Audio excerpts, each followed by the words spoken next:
Hi there, this is Diecast channel, and in this video we're going to do a review on this 1971 Plymouth GTX 440 plus 6 made in a 1/18 scale by Auto World. So stay with me to the end of this video. Don't forget to subscribe in case you haven't subscribed yet. And also give me a thumbs up, share this video, this helps the channel a lot. And click the bell for news. So let's unbox this car and take a better look at its details right now.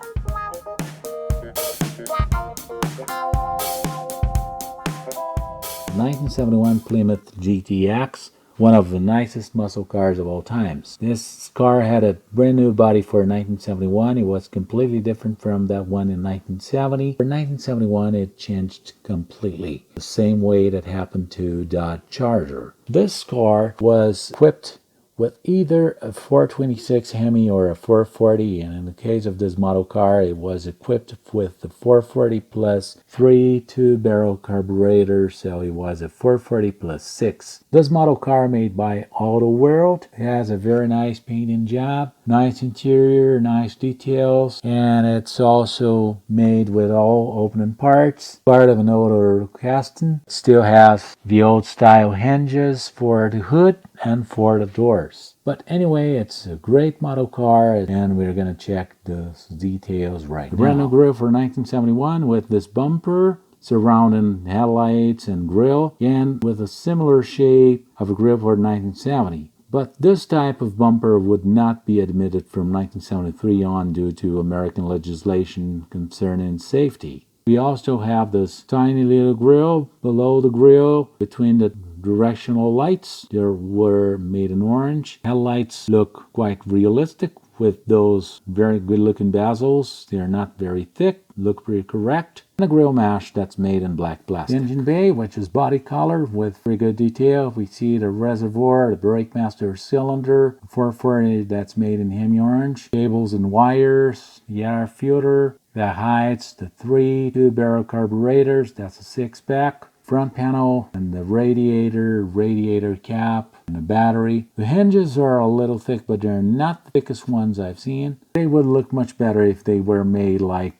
those ones in Authentics collection, which are the more realistic ones with the pantographic hinges. But they're okay. Plymouth logo, the tip of the front, very aggressive and nice looking front end. The hood with the 2 retaining clips to prevent it from opening accidentally. And the 2 air intakes with a 440 plus 6 and a plus 6 refer to the 3 two-barrel carburetors. Car interior with a 3-spoke steering wheel and the dashboard with wood grain pattern, gauges with very nice decals and very nice trim around them. And the seats do not tilt. Interior is all made in carpet. From the passenger side, we notice the GTX logo right above the glove compartment lid, which is fixed. The dashboard is made in black, just like the other Mopars. Gear lever that reminds that pistol grip. Central console that's also made in black. It's a pretty nice interior, and the mirror with the right proportion. The antenna is made in metal. It was a sort of a headliner that was painted on that piece of plastic, the same piece for the windows. And the seats, they're a little bit too high and they're almost touching the headliner. The rear end of this car that also looks very aggressive and very nice. It's got the tail lights made in acrylic with the reverse lights in the center of the tail lights, and the dual exhausts with the tips that are chrome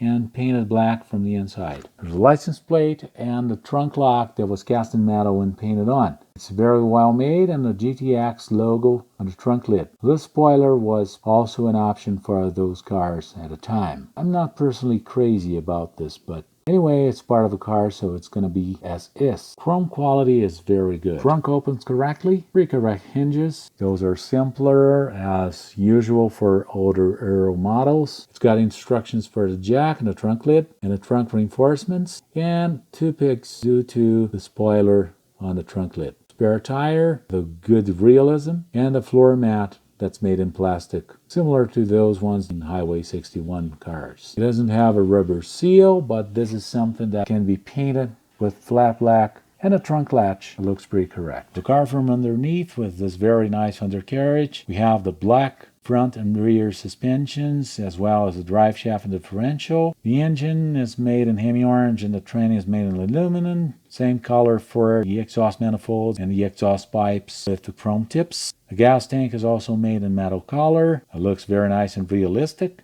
And this car is a unibody, so we have a front subframe and the rest of the car painted primer in the center and body color toward the edges. Suspensions do not work, drive shaft does not spin, but the front wheels steer.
Ranking this car from 0 to 10, I would give it a 9.5. I think it deserves this grade as a great car. It's an Auto World basic line and still has some early features such as the O-type hinges for doors and hood. Left door pinstripe should have a better alignment, and the seats look a little bit too tall for the car. But the car in general looks very good and very well made. So I'd like to thank you for all likes and views, for all subscriptions. Please don't forget to subscribe in case you haven't subscribed yet. Don't forget to give me a thumbs up and share this video. And if you have any further information on this car, write down your comments. And also let me know down in your comments what you think about the video and about the car. So thanks for watching, and I'll see you in the next video. Bye-bye.